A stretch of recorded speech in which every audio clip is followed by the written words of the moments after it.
Rafi, and welcome a bit to what I would term probably an AI light event, and I'm sure it's going to be a very AI heavy week for you all. And welcome to a sunny day in San Francisco. That's very much a rarity.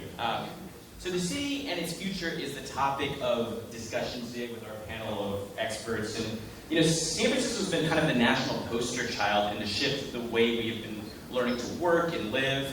And the impacts of the transition on the real estate market, on work culture, on the way that we interact with each other. And we're here to better understand where the city has kind of gone through over the last 4 years and where it is going. And just so, just a program, we'll have some time for Q&A at the end of the session. So think of some questions and we'll make sure to pose them to our guests here. So I want to dive right in. So I'll ask my first question to Nick Bloom, the professor at Stanford that inspired Rafi and his company. And he's kind of become, I don't know if you describe yourself as this, but the guru of remote and hybrid work over the last few years. Rafi touched on this on his intro that, we're moving forward. But one of the recent headlines is Amazon calling people back to work 5 days a week starting in January. Why the hell are they doing that, and how does that sort of correspond to some of the research that you've been doing over the last few years? Okay, great. Nice to start with an easy question. So first thing, I'll make two responses. One, if you just look at work from home, it's basically being flat. It's mostly hybrid, so fully remote is a pretty rare thing, but the typical person here is probably coming in 2-3 days a week. That's been very stable since the beginning of 2023. So why you get the sense that everyone is calling folks back into the office is because the media tends to be full of lots of return to office stories. Now, journalists, like all of us, have strong incentives to read stories that everyone reads, comments on clicks, likes.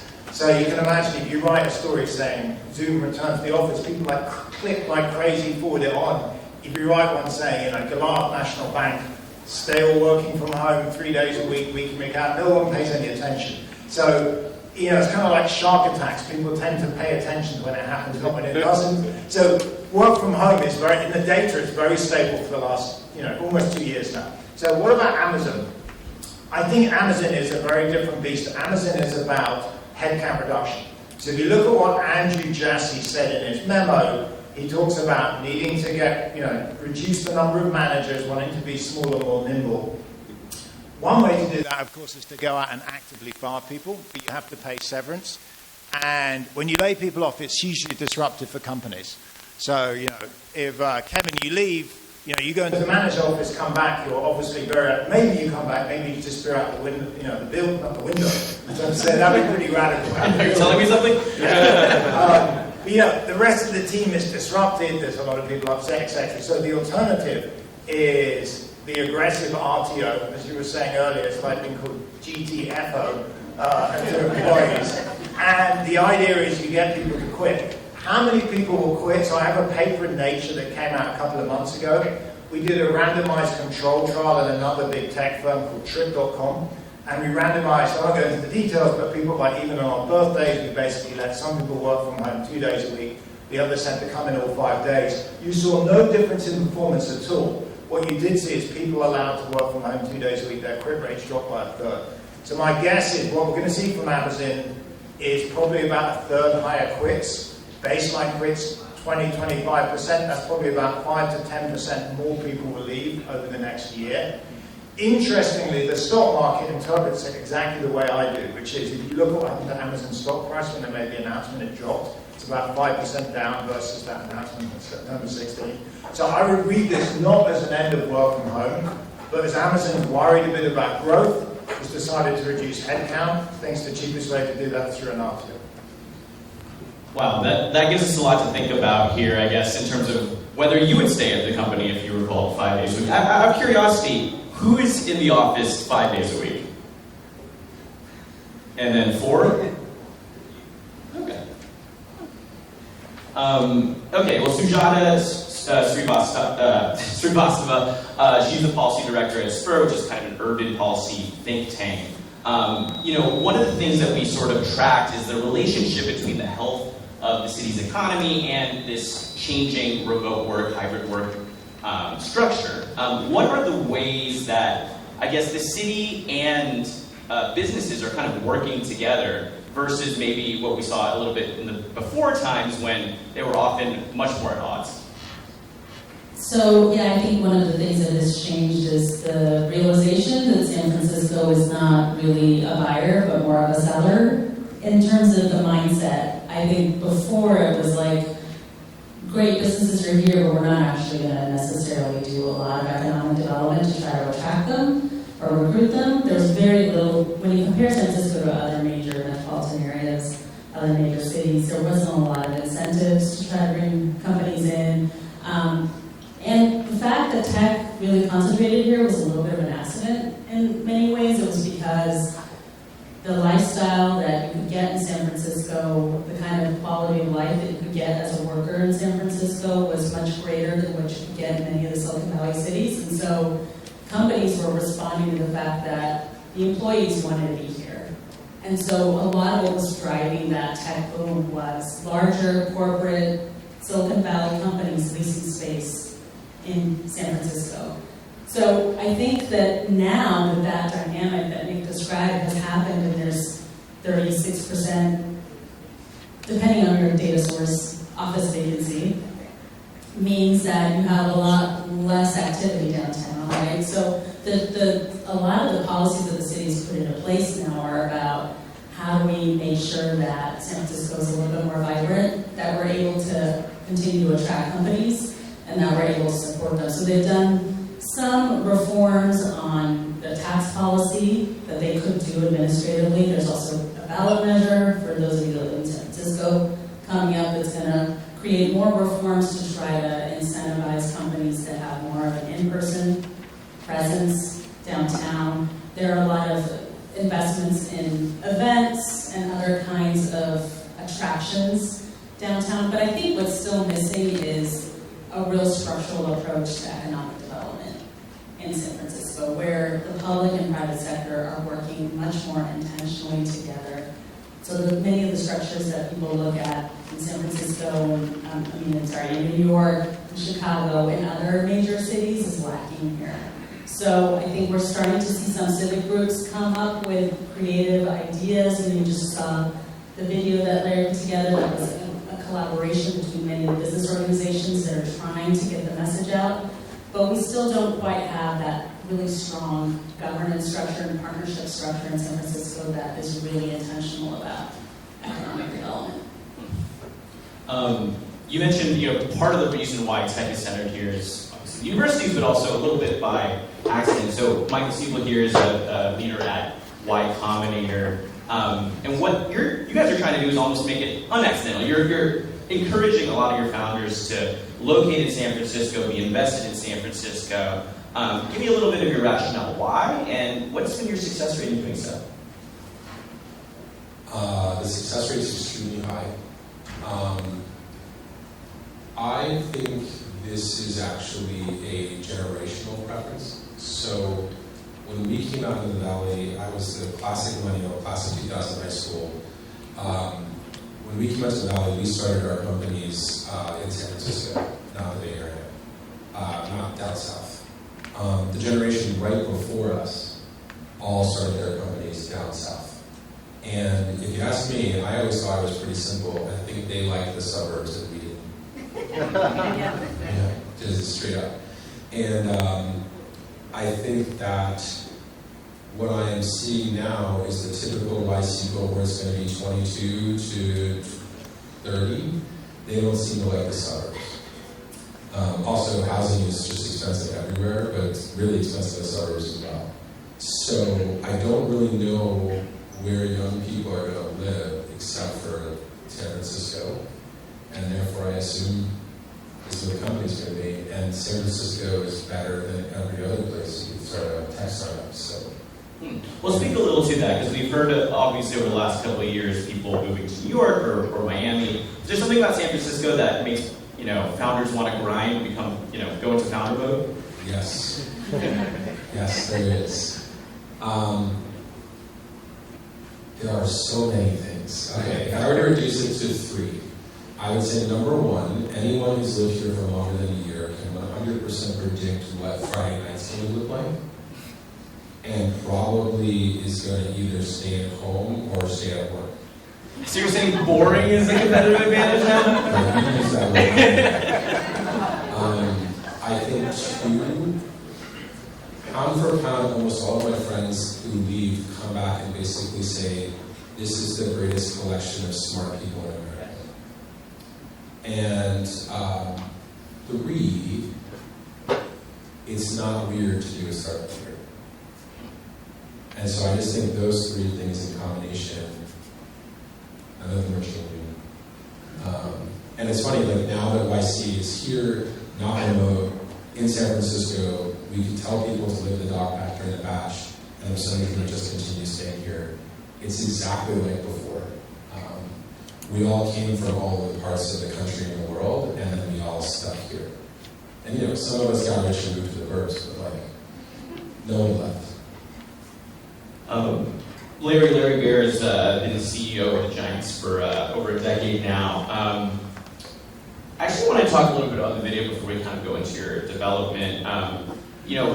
I think a lot of people that are from here have had this experience, maybe going on vacation over the last couple of years, where it used to be, San Francisco, like, the Golden Gate Bridge, and then it used to be San Francisco, wow, is that tech? It's changed a lot? And then now it's San Francisco, oh shit, So, can you talk a little bit about how, how you guys are coming together as a business community, as the community of residents and people that love this city, to actually try to change the narrative, and what's been, the success in starting to reshape that? Sure.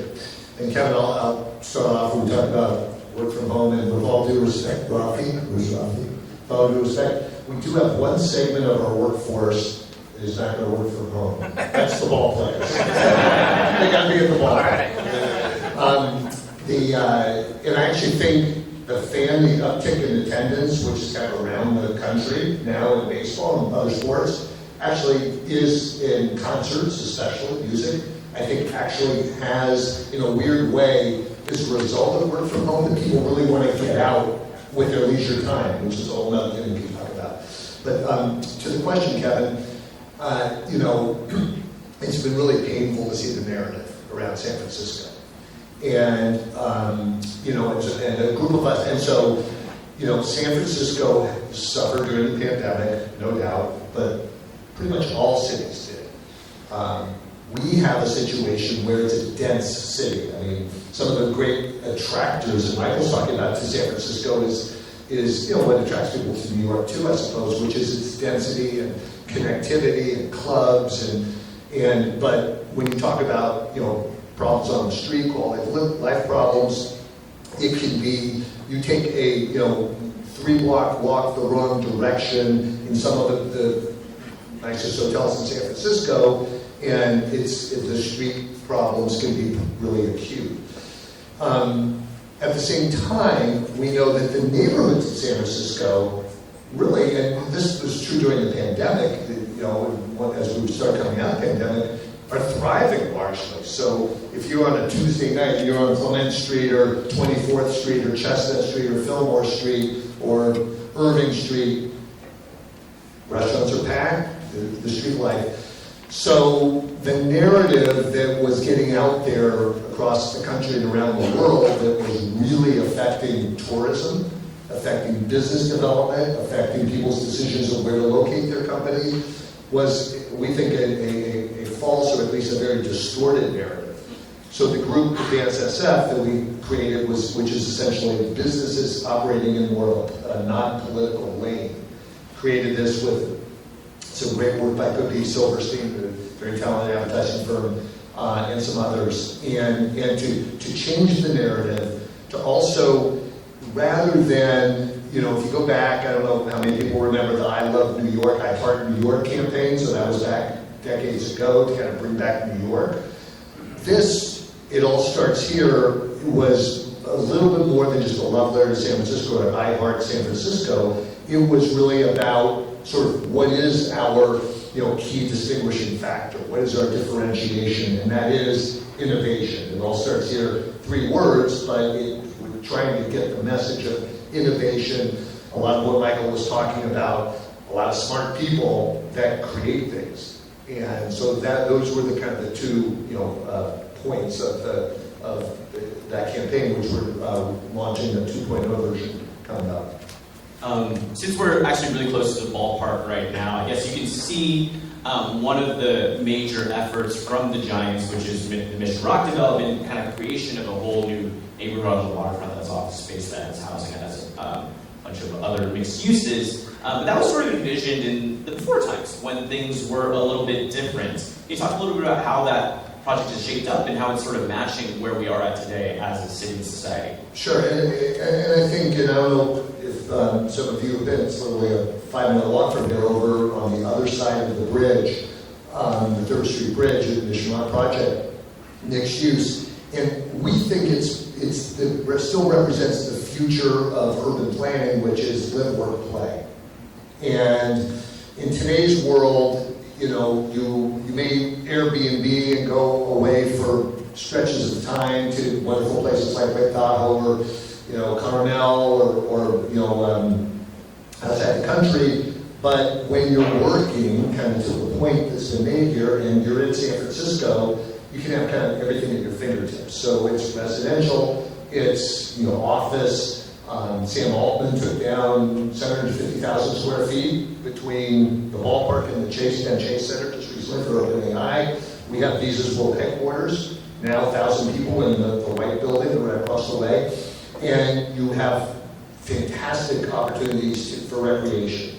So you have a football park, the Chase Center for concerts and sports. You also have something called the Bay Trail that literally goes out along the waterfront, and for biking, rollerblading, etc. So we think that, and then the Markadero going the other direction toward the ferry building, we think that's sort of the future of urban life, and very much plays into the folks that are in the founding community and in the YC community.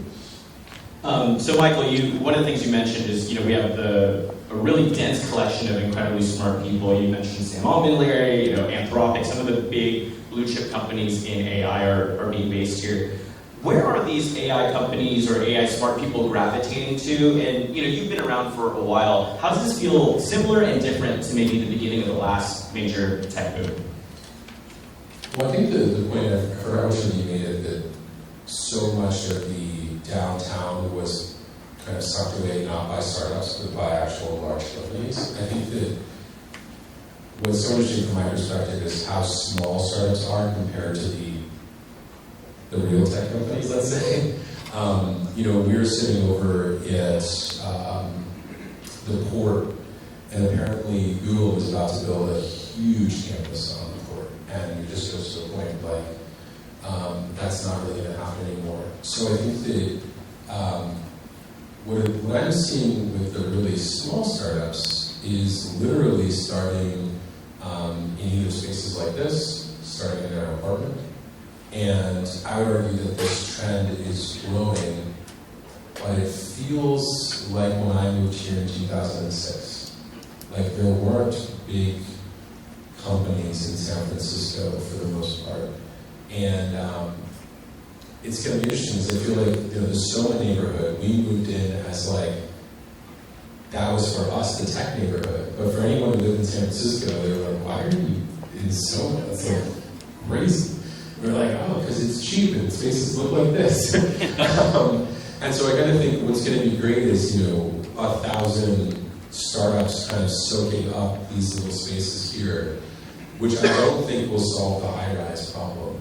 But I do think will revitalize neighborhoods like this and like Dogpatch, and it'll take some time, but hey, investors are writing checks, right? Money will be spent, people are being hired right now. And I would say maybe the thing that's hard to appreciate is that wasn't the case 2 years ago. So all of the draw we've seen, 2 years ago we were debating YC companies, why they should be in San Francisco at all. And now it's the default. So everything kind of will be on that lag, but it's coming. So back then, what was the argument that was being, what were the two sides saying when it was a little bit more of a debate? One side was saying, tech is in the air now and you can be anywhere. And the other side was saying, cities that are good at stuff tend to stay good at that stuff for a long time. And like this region has been good at tech for a century. It's not going to go like that. And it was interesting, I remember reading about the last major pandemic, I guess 19 teens or something. And like the historian wrote, you would be shocked 10 years later how hard it was to find any signs the pandemic had happened. And I feel like everyone's trying to predict all of these massive long-term changes that are pandemic related. And not enough people are basically like saying what percentage of things are just going to return completely to the way they were. I think many more like that. Just, somewhat being a place where startups are, it's coming back. Sujata, maybe we can speak a little to that. I think there was maybe a period of concern that the doom loop, I'll just use that buzzword, was just going to continue to spiral down into the abyss, and I don't think that is generally a sentiment anymore. There's a question on how slow the recovery might be or how fast it might be, but there's a feeling that things are coming back and things are just better as a resident from a year ago, 2 years ago for sure. But ultimately, we're going to need to see a reset in the market, in real estate. How have we started to see that? And your organization are sort of helping us draw the future, or at least create a blueprint of what comes next. How are you kind of thinking about that problem? Yeah, I mean, I think that part of the problem with the doom loop conversation is that people were conflating a commercial real estate market crisis with an economic recession, and that was never the case, right? The jobs were here, people just were not in those buildings anymore. So a lot of what we've been focused on is, this is something that has happened, and it happens from time to time, where with deindustrialization, this all used to be factories over here, right? Like where we are right now was like the funky warehousing district, and also there's a lot of random stuff down here. Now we have a different kind of randomness to it, which is probably what's so magical about it and generates a lot of the creativity.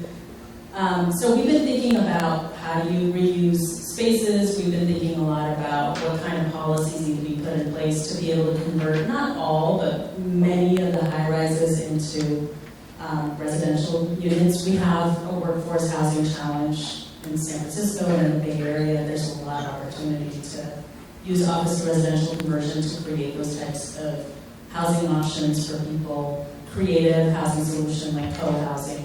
There's a lot of interesting things that you could be doing if you were thinking a little bit more creatively about those assets. There's also, I think, a lot of opportunity, like we have a lot of spaces that were called, at SPUR we call them POPOs. It's publicly, they're privately owned public spaces. So these little parks and plazas that were really for office workers to have their brown bag lunches in. And now they can really be repurposed for something else, for people to enjoy more openly and like for events, activations. So we've been also thinking about, what do we need to do to be able to convert these things that were like office spaces into something that's a little bit more general purpose. I think there's a lot of opportunity with arts and culture as well, and entertainment to create more of that 24/7 neighborhood. All of those things, though, require some amount of public policy changes. We talked earlier about public transit, how to make sure that it can continue to thrive and serve this dense population. What are the kinds of changes that would need to happen in order for it to respond to something that's not the 9 to 5, Monday through Friday pattern, but something a little bit different? So there are major investments that would need to be made, just like we did when there was a transition from industrial uses to other types of uses.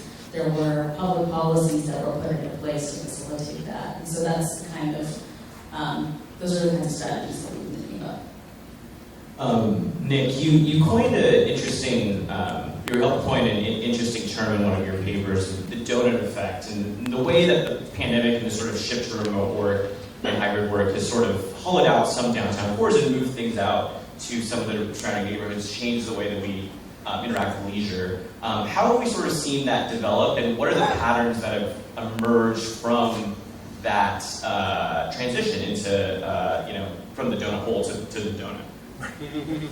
Right, I would have, first I'll say, I'm very positive on the future of San Francisco. So I know there's lots of discussion about doom loop. I think there's been some doom, but I definitely don't think it's a loop. If you look, if you go back in history, historically, why were cities located in the places they were? They're located on the sea or rivers or on defensive locations. That's nowadays not a big deal. I mean, unless the Canadians attack, I think we're not like a risk. If you look at where in the last 50 years cities have done well, they tend to do well with very educated populations, great weather, and great universities, research institutions. And the Bay Area and San Francisco has all of the weather, pretty much, the other two for sure. So I actually think we're in a very strong long-run position. It goes through cycles. I mean, I talk to endless journalists about this, and yes, things are down, but I think actually in the long run, it's like 3-5+ years on an upward trend. Having said that, why have they been down? Again, being positive on the future. The donut effect is the term for the fact that about 1 million Americans right across North America have left the center of big cities and moved out to the suburbs. They've not left the area entirely. Many of them have actually moved to Tahoe, which is now a suburb of San Francisco. And why is that? I have a student that she's gone to Dodge Ridge in Far East Bay with her girlfriend, and she's like, look, I want to basically work in the city 1-2 days a week, and otherwise stay at home and, I was about to say work, I think mostly work. I mean, maybe she's going to ball games or skiing or something like that. Mostly people have this idea of, I only need to come in 2 days a week, I don't need to necessarily live in the city centre, I can move out to the suburb. But they've not left the area altogether. We've also been looking at MasterCard data, and the area this has hit the most is on food and drink spending. So if you look at a number of spending items, they're not that much down in the city centre. It's food and drink, because people are not living as much in the city centre, they're not going out to work. Interestingly, eating out in the evening, come back to Larry's point of ball games, is actually flat. Because there's a bunch of folks who do like a weird reverse commute. They're working from home during the day, and then they're like, I've been at home all day, I have to get out. Where are the best places to eat? They're in the centre of town, so they're actually commuting in, but in the evening. So, yes, in the long run, people have moved out, but they're not going to Hawaii or Alaska. They're still their activity, rather than all of their time in the city centre, there's just most of it. Coming back to Michael's point, in some ways it's a huge opportunity for companies to take advantage of lower rents. Sujata and I are talking rents have been surprisingly slow on commercial real estate to drop. Property prices have dropped pretty quickly, actually. But I see commercial real estate rents, they've dropped. There's now opportunity. So again, the free market works in this way, that some space comes free, startups move in. So I see it very much the cycle. I do not see it as a permanent downward trend. In fact, if anything, we're down, but the trend is basically upward. I guess that brings up this sort of question that I have, a larger global question, where, if you were around San Francisco during 2018, 2019, when things were really popping, there was a feeling when you talked to everyone that this sort of continued upward trajectory there needed to be some sort of reset. Obviously, nobody could have expected the last couple of years. But I mean, I do think that creates new opportunities. I mean, Michael, you were talking about startups relocating back to San Francisco during 1819. They couldn't. They were moving out to Oakland. They were moving elsewhere because it was too expensive. I mean, what kind of opportunity, and this goes up to the rest of the panel, does this reset bring up or can launch? Well, I will say, I've noticed the same thing. I don't understand why rents are not way lower. They're a little lower. We went through a 08, so we're tracking. That to me was I wish we'd done real stuff in 08. And it doesn't feel like rents are dropping as fast as I would expect. I don't know though. I think that the other bit on this is that when I talk to startups who want to be here, I still think, to the earlier point, they have to fight the argument with employees about all the marketing of this place. And so I might say, while it is obvious that founders should be here, in the employee market, we're competing against Google, who's got offices everywhere, and who lets some people work from home a lot. And so I do think that that's one of the things that maybe could have a limiting factor. It's just, if we're going to employ a lot of people, we need to place the license. Yeah, I agree with that. And also, if you go back to 2018, 2019, I mean, there was a big issue around income inequality, right? Just in terms of like affordability and, having grown up in San Francisco, were we going to lose our middle class? And so now we're talking about a teacher, a public school teacher, or a nurse. And are you going to be able to police, fire? Do you have to live 2.5 hours outside San Francisco in order to perform those duties in San Francisco? And so part of the reset, and you're right, and the rents haven't really come down. Developers, we're one of them, have committed to affordable housing, but most of it, not most of it, but a lot of it is workforce affordable. So we're now, in our project, 40%, it's 40% affordable, but of the 40%, 70 to 80% is at 150% AMI, which is average median income. So that is teachers and nurses. And when we opened our development, for instance, UCSF, people at UCSF said, we'll take all of it, all of the affordable in your towers, in your residential towers, because we need it for the nurses and for the support staff, and even some of the young doctors. They're coming out of medical school at UCSF Mission Bay. Where are they going to live? So I think that was happening pre-pandemic, and I think it's still an issue. It's being addressed, but it's still a pretty big issue. I guess this goes to Sujata too. We talked a little bit about the opportunities for businesses, and I think we were talking about this earlier. One of the opportunities it also has is to inject a little bit more weirdness into the city. I mean, this is the place that invented Burning Man. This is the place that invented the Summer of Love. And it is such a part of the city's history and identity. And quite frankly, it was too goddamn expensive to do a lot of that stuff. So is there an opportunity in arts and culture injecting a little bit of weirdness and liveliness and vibrancy into this city again? Yeah, I think that's actually a huge potential outcome of this moment once you start to actually see the commercial rents go down. However, I think a big difference between 30 years ago and now is that the city has layered on all these levels of bureaucracy that make it much harder for a small business to be able to open and to stay in business. So it's not just the taxes and fees, it's actually like the processes. If you want to get a new small business to open downtown, you have to go through an incredible amount of permitting process with many different agencies. When we did a study, it was like 14 different agencies that would have to issue a permit for the average small business. So you can kind of imagine that for a lot of people that's going to be really discouraging. That was probably not the case 40 years ago, 30 years ago.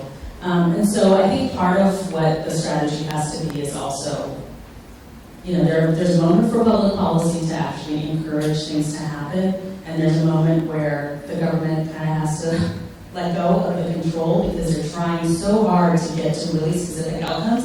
And this is not to bash government. I believe that government is a force for good, but I think sometimes you're trying so hard to get everything perfect that you kind of lose sight of the fact that the way that creative solutions come about is by letting go of some of the control, right? So I think that there's a little bit of an adjustment that would need to happen for arts and culture to truly be able to have a presence again in San Francisco in the same way. I'm going to open up to questions from the audience if anybody has. Gentleman right there in the front row. Hey, thank you so much for sharing your perspective. So I kind of grew up in the Bay Area. I've been here for a very long time. And,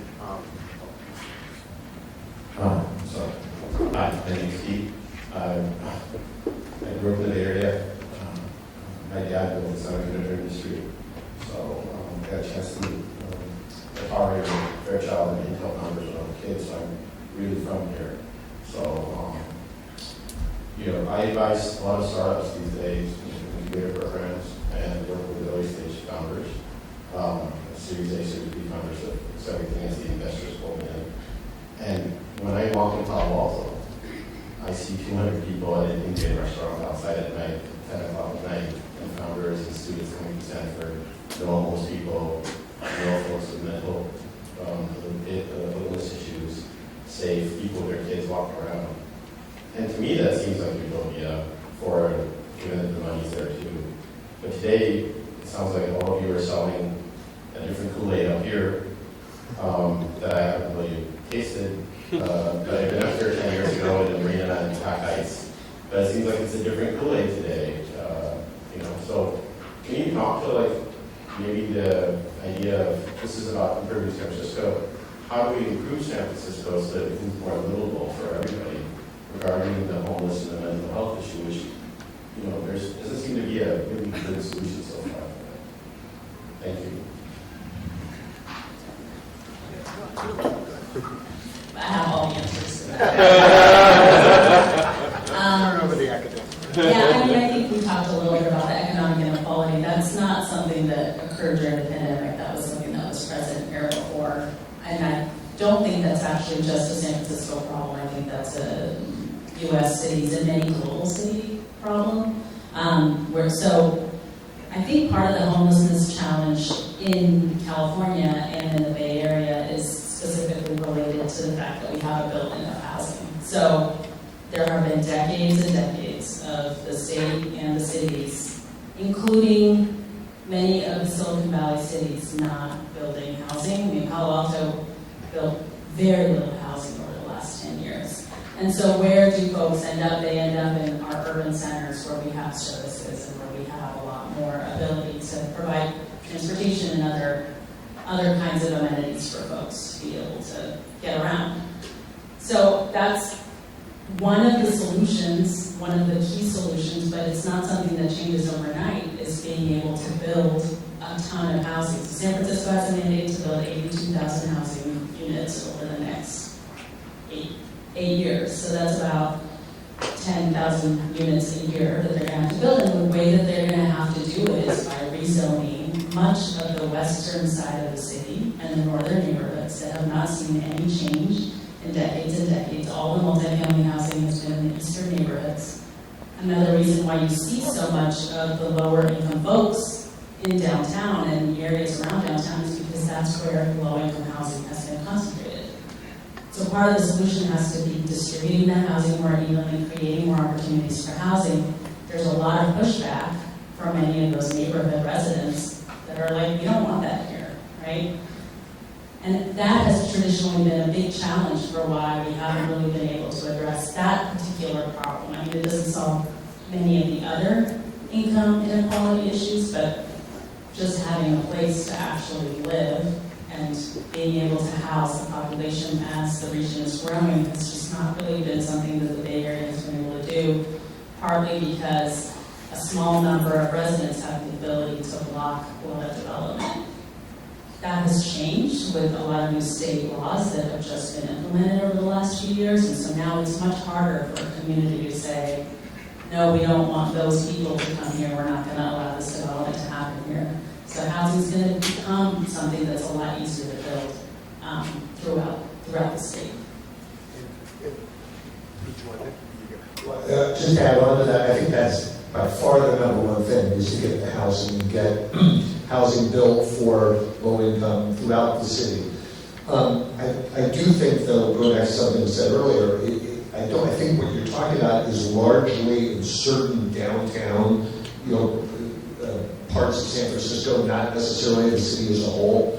And I think in the effort of Advance SF and other groups is to activate and reinvent certain parts of downtown. So the financial district, Union Square, with patterns changing, you need to do it through arts and culture and storefront and entertainment.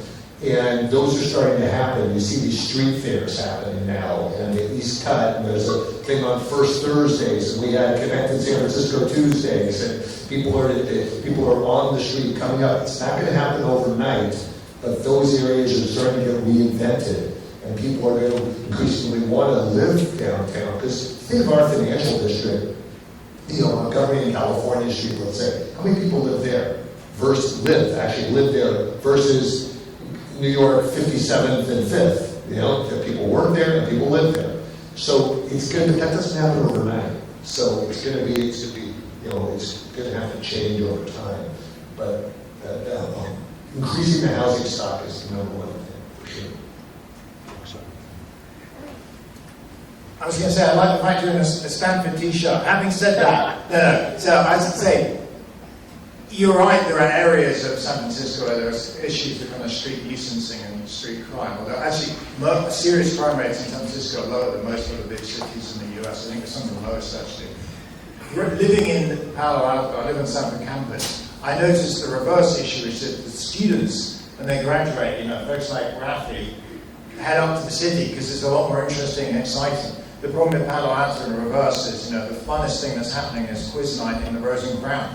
And that ends at 10 o'clock. So there are ups and downsides. You know, I'm way past 50 at this point now, so for me, you know, I like to go to bed early, but I see a lot of the 20 and 30 somethings. My students would much prefer to be up in the city. I actually think they're both complements to each other. I don't think we're competing. I think it's great. You know, it's odd for me to say this at Stanford. It's great that Berkeley does really well. It's great that UCSF does really well. It's also great for Palo Alto that San Francisco does well. In a sense, we've got bigger fish to fry. We're competing maybe with the East Coast or globally. So I think they can both win. Some of the older folks, maybe, you know, quieter, I'd say, folks are in Palo Alto, and some of the younger, more exciting folks maybe head up to San Francisco. So I think I'm going to be disagreeable on this question. I don't think it's a housing issue. I think housing is a really important issue.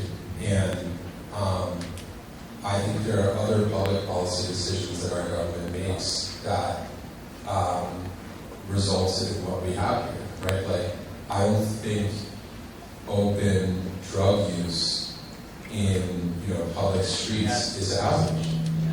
Yeah.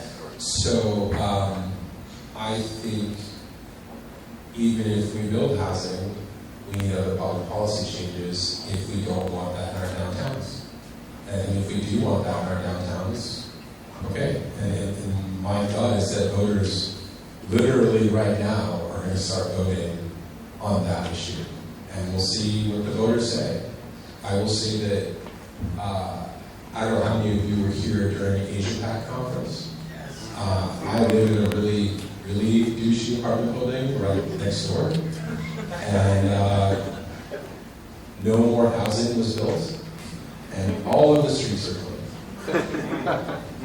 And many people I know are wondering, how is that possible? It seems, this is an incredibly impossible problem that's intensely complex and requires building housing for 10 years. The president comes, gone. I don't know, and I'm sure temporary solutions are way different than more structural permanent solutions, but I think that there's a whole other set of public policy in addition to housing that needs to be.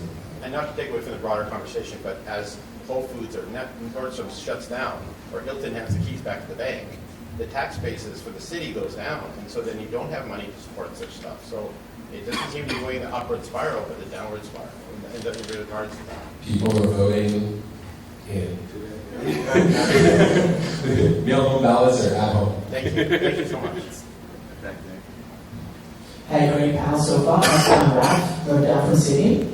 We're hearing very similar things back home as well, but how is the office commercial real estate recovery in San Francisco compared to the rest of the world? Is it sort of more or less tracking to the other big cities, or is it an anomaly compared to the other cities' recovery?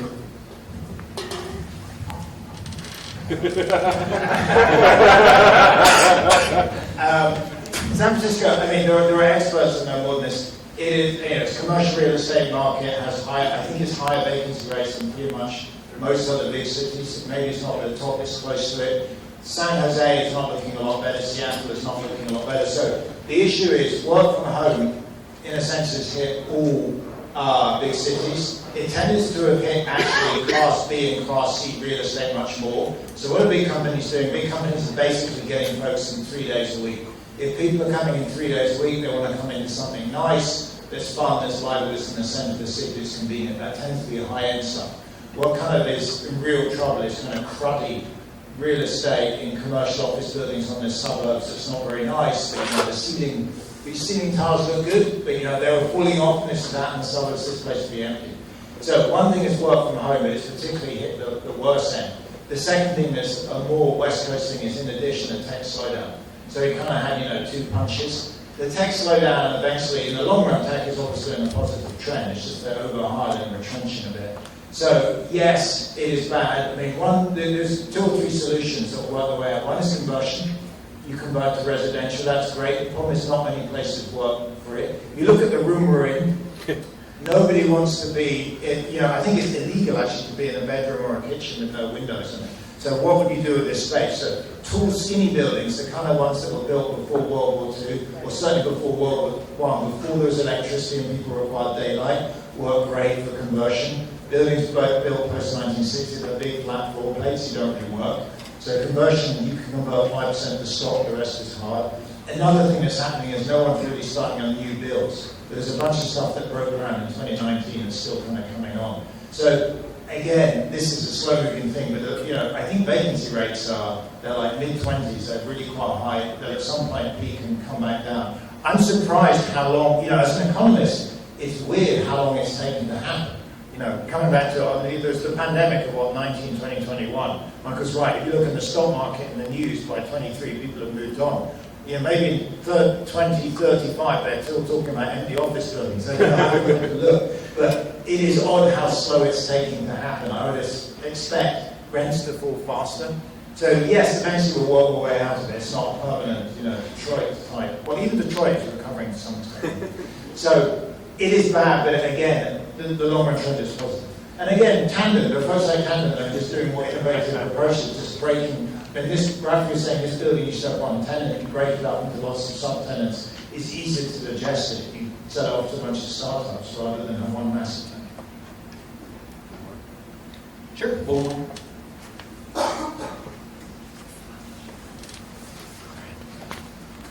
I was just going to follow up quickly on a real estate question, and I was just in a real estate conference in Calgary last week, and it has a similar problem. My clients in New York have a similar problem. San Francisco in the 30-35% range is a problem, and it's not changing in downtown. Just quickly why it's not changing, and then I want to say one thing about residential conversion.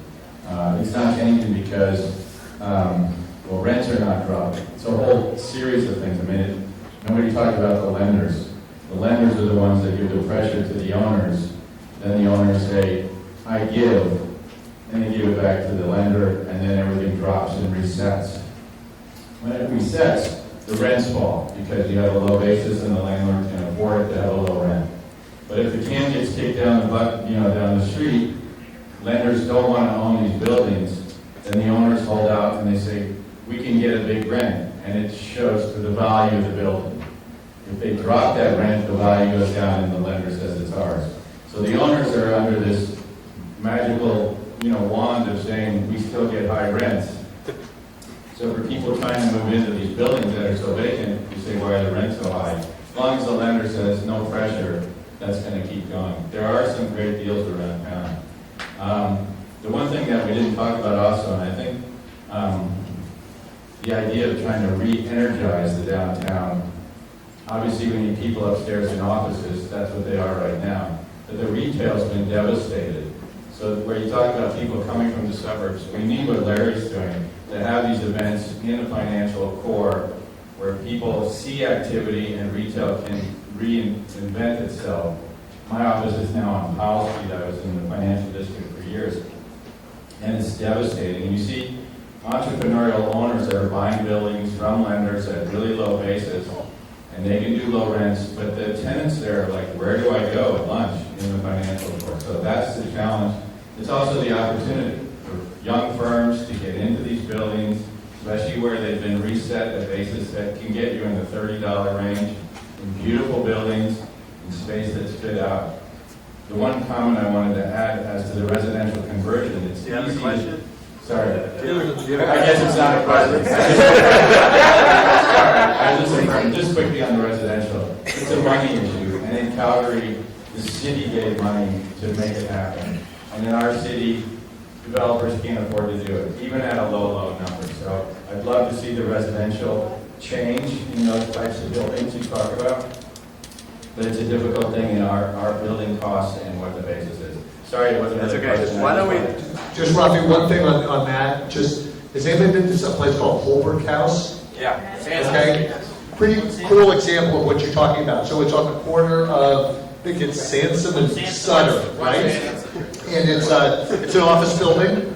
And what happened was, to activate the area, activate the building, they created an event space, breakfast, lunch, great bar scene for lots of people your age, and it's really cool, right? And it's in kind of the heart of the financial district, but people want to go there. We need more of that, and I think the developer, tied into the person who did that space, is basically saying, look, I'm not looking to make money on the space per se. I need to get the upstairs. I need to, inform the upstairs rents, and by making downstairs cool, that'll. So it's an example, I think, of what you're talking about. Hey, Pierce. I'm CEO of Resource. We help companies find space when they're not using Tandem. With the election coming up, with the San Francisco election coming up, I'm going to ask a complex question with hopes of a simple answer because you've got phenomenal diverse viewpoints. With the election coming up, if you were to be single vote or single issue voters, what is the top of mind issue? Probably rapid fire, given how much time. That's a way up for you. I can't answer that one because our voter guide is getting released today. Everything, so. You asked for a simple question. I'm an economist, so I would probably say 5% crime. And to be honest with the city, focusing on crime, like street level crime, is the issue I hear most of all from last time. Oh, sorry. I guess I will sort of answer the question that is getting the most attention right now is, do we have the right system of government in San Francisco to tackle the kinds of problems that we're facing? I like that answer. Yeah, that's a good one because it feels more structural. It seems like the policies we have are symptoms of a larger problem. I go housing, homelessness, kind of the same thing. So yeah. Awesome. Well, please give it up for this amazing